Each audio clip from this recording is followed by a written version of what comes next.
Before the writing even begins, there's the ritual. Some may call it procrastination. We call it essential, sacred, totally not procrastination at all. Writers are wild. Creatives are in general. We'll convince ourselves that absolutely anything is part of the writing process. So today, I'm going to walk you through some of these essentials that we do before even putting a single word down on paper or in a document. Let's start with the essential prep phase, aka things that, absolutely aren't writing, but that we have to do anyway. Playlists are step number one, because music isn't just a vibe. It's a portal. The book might not exist yet, but the soundtrack is already breaking my heart. So I may end up with a soundtrack for every location or every character, but yeah, it's all part of the process.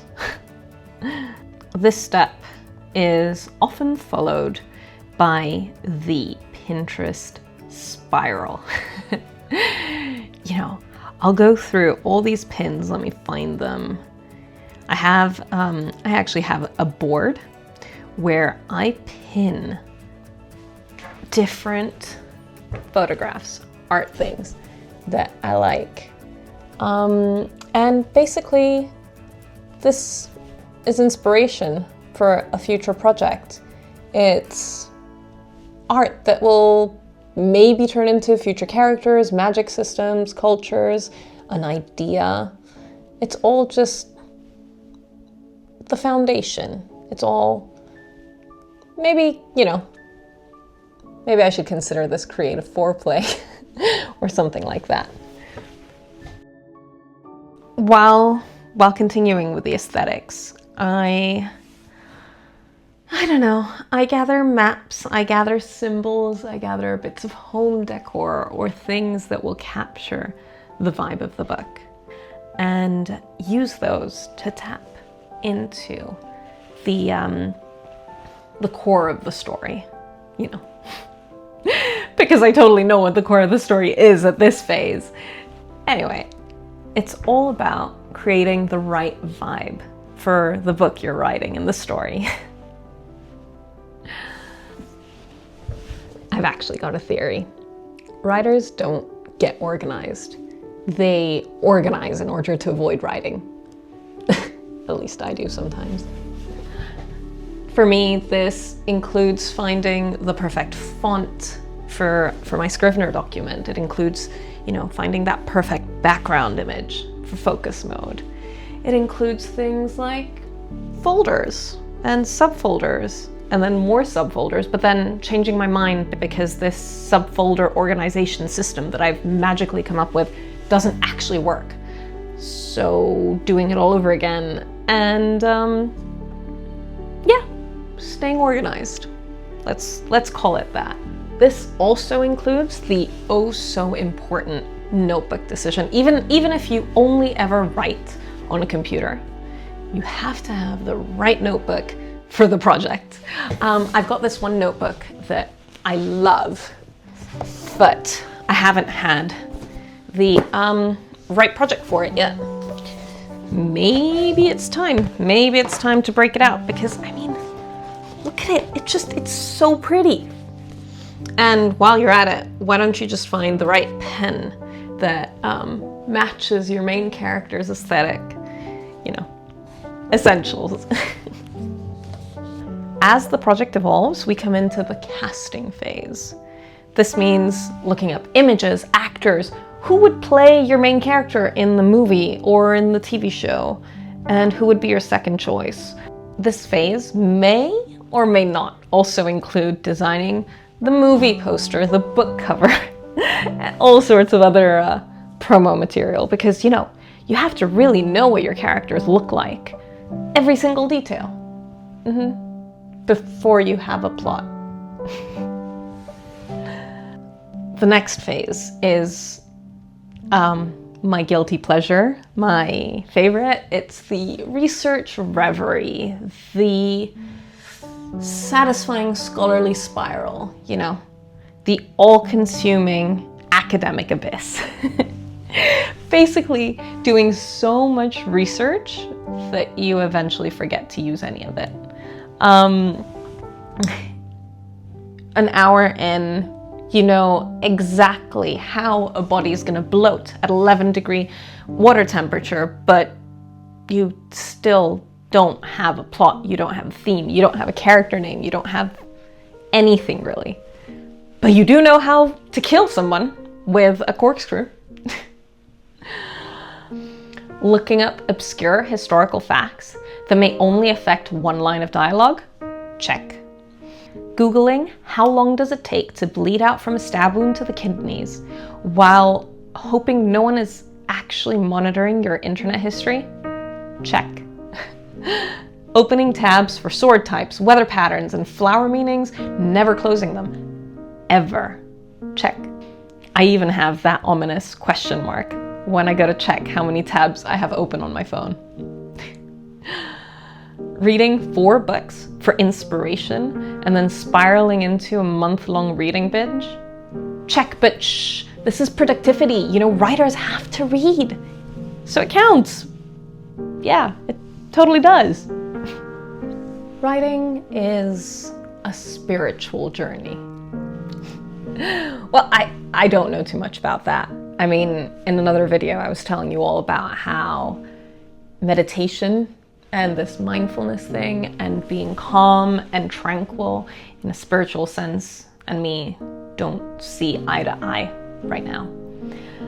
But I do know that writing is a deeply emotional and vulnerable thing to do. You have to pour out your heart on the page.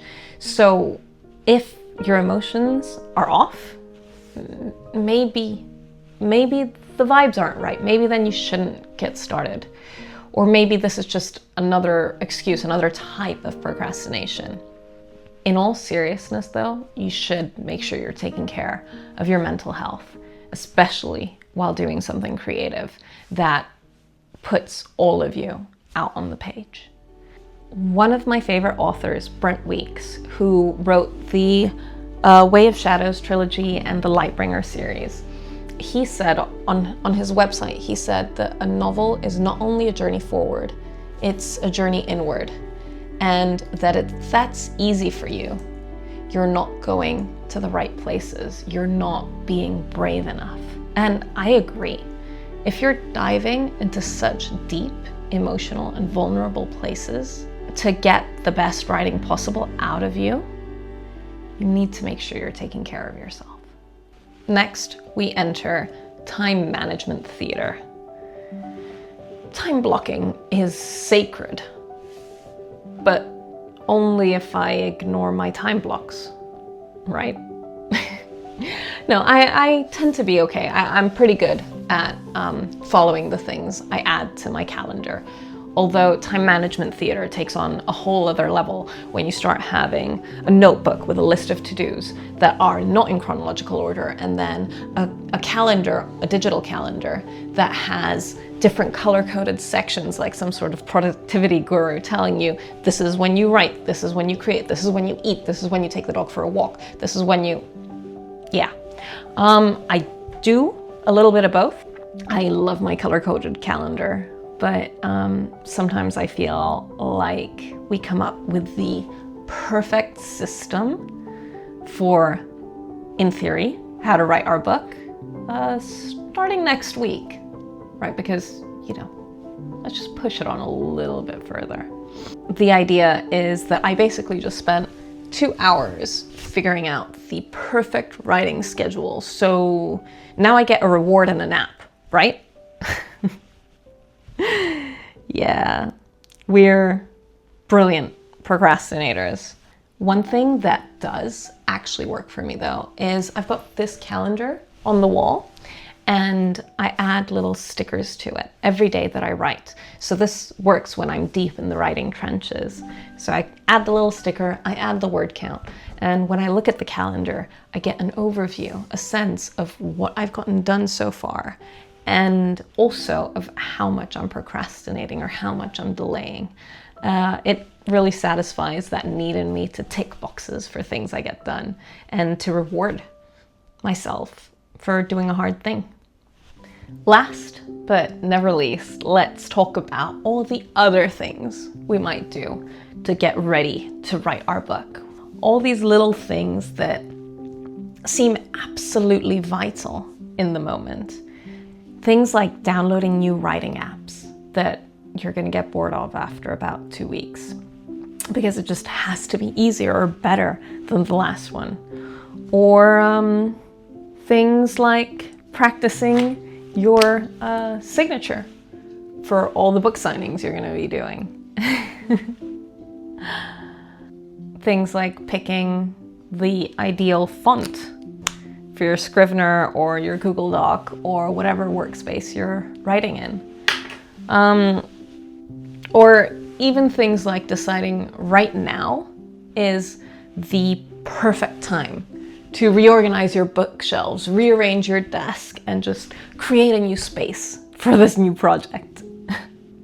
So we don't have a first sentence, but we do have the vibes. We know what this book is gonna feel like, or at least what it'll feel like in theory.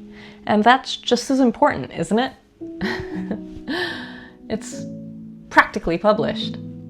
So if this video felt painfully accurate, let me know what your favorite writerly ritual is.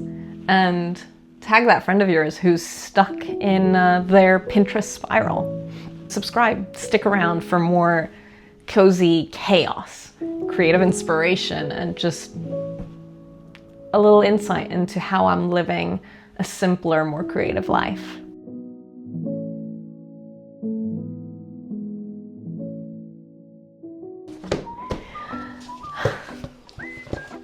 Oops. Great. I don't even know how to close a box anymore. This is terrible. This goes in, and then this goes in, and then this goes on. I mean, isn't the box even gorgeous? I think so. I have no idea when I'm actually going to use this. I want to. Maybe. I don't want to taint it. I don't want to ruin it. To be fair, this would be funny. That would be funny if I didn't have another 30 notebooks in the cupboard that I also didn't want to taint. Your footsteps are so loud! Save me.